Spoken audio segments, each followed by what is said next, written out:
Welcome to the Deep Dive. This is where we take your sources, could be articles, research papers, notes, you name it, and we really boil them down to what matters. We want to give you that shortcut to being genuinely well informed. Exactly. And today, wow, we're diving into something that's moving incredibly fast and is just, well, hugely significant. The recent escalation in the Israel-Iran conflict. We've got some really detailed source material here, and our goal, like always, is to help you understand what's happening now, the bigger picture, and what you really need to know. And what's really striking here, I think, is just how fast this whole situation has developed. Understanding the nuances is absolutely crucial. This isn't just another skirmish. It's a very serious, very dynamic conflict. Lots of regional and even global indicators are flashing right now. Oh, okay, so let's get right into it then. Our sources are highlighting that the back and forth air and missile attacks between Israel and Iran, they've reached their most dangerous point yet. Can you maybe walk us through the initial trigger? What kicked off this specific intense phase, and what's the scale of it all? Well, if you look at the timeline, the conflict really ramped up significantly, starting around June 13th, 2025. That's when Israel initiated these air attacks.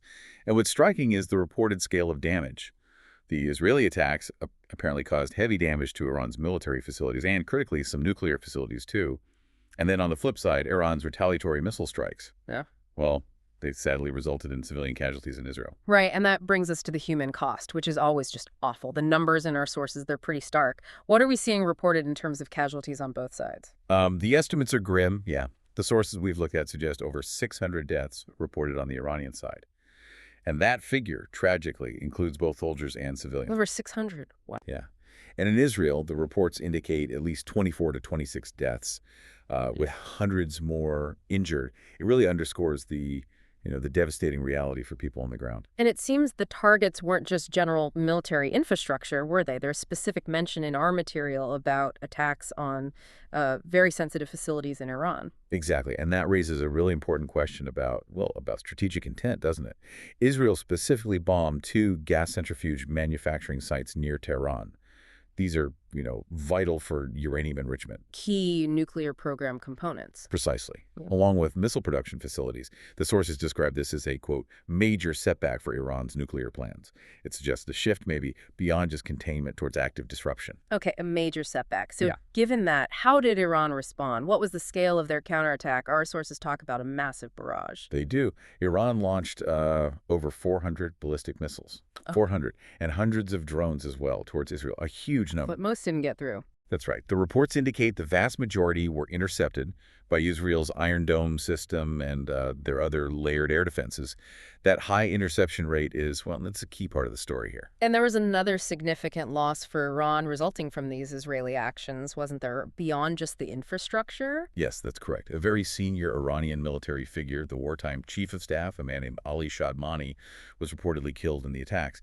And, for you trying to understand the impact, losing someone that senior, that definitely affects military command, maybe even longer-term operations. It's more than just a tactical loss. Right. So with this level of direct military action, targeting sensitive sites, a senior commander killed, the international reaction must be intense. What are we seeing there? How are countries like the U.S. responding? Our sources suggest it's kind of complex.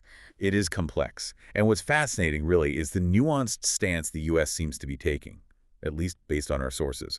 They point to former President Trump expressing, ambiguity about direct U.S. involvement with Israel. He emphasized needing congressional approval first. So not a blank check of support, then? It seems not automatic military intervention, no. Israel has received some U.S. assistance, things like reusable ambulances, fuel, but direct military participation. That seems uncertain. And that ambiguity itself, it's interesting. How does that play out regionally? Does it change calculations for others? Meanwhile, Iran has issued some pretty strong warnings about anyone else getting involved, particularly the U.S. Oh, absolutely. Ayatollah Khamenei himself explicitly warned that any American intervention could provoke a disproportionate response. That's the word used. And that carries the risk, obviously, of this conflict spiraling much wider, regionally, maybe even globally. They're drawing some clear red lines. So amidst all this really high tension and military action, are there any diplomatic efforts happening? Any attempts to, de-escalate or find an off-ramp? Yes, thankfully there are. The sources do highlight ongoing diplomatic moves. European diplomats, for instance, are apparently preparing to resume nuclear talks in Geneva. And you also have international bodies like the UN and countries including Russia and France issuing calls for peace, for mediation. So the diplomatic track hasn't completely shut down. That's something, at least. But beneath the diplomacy and the military strategy, there's always the human impact. What are our sources telling us about the humanitarian situation? Yeah, and this often gets lost in the headlines, doesn't it? The civilian costs. The reports we have indicate a pretty significant humanitarian crisis unfolding. Thousands of people apparently fleeing suburban areas, even parts of Tehran.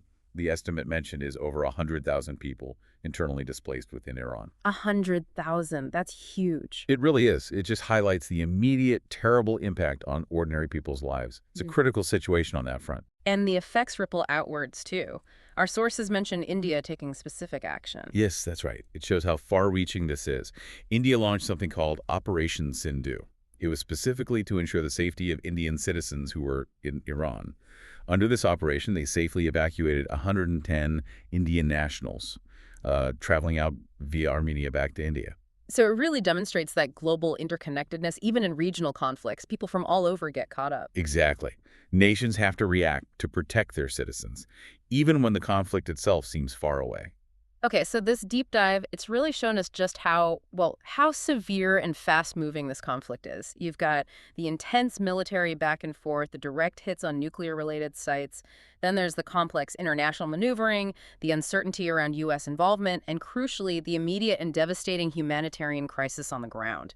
It's incredibly layered. Absolutely. And if you connect this to the bigger picture, it really underscores how vital it is to look at these events from, multiple angles and to really recognize the potential for these wider ripple effects. Critical thinking now more than ever is just essential when you're taking in news about complex world events like this. Definitely. So, as you listening reflect on everything we've discussed, here's something to maybe mull over. How do conflicts like this one, even if they feel geographically distant, how do they actually shape the global economy? Or even just the information that lands in your newsfeed every day? And what might the specific Israel-Iran escalation tell us about where international diplomacy is heading? Or maybe even about the changing nature of conflict itself in this super connected world we live in? Lots to think about. Thank you for joining us on this deep dive.